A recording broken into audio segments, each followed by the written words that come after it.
করবে, কে নবীর দুরূদ পাঠ করবে?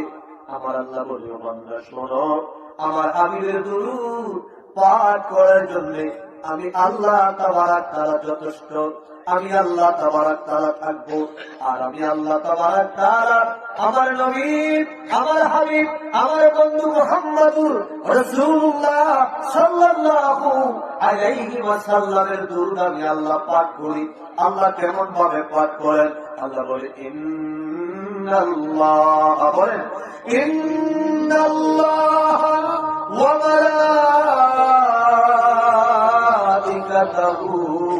ইউসাল্লুনা আলান নবী ইয়া আইয়ুহাল্লাযীনা আমানু সাল্লু আলাইহি ওয়া সাল্লিমু তাসলিমা।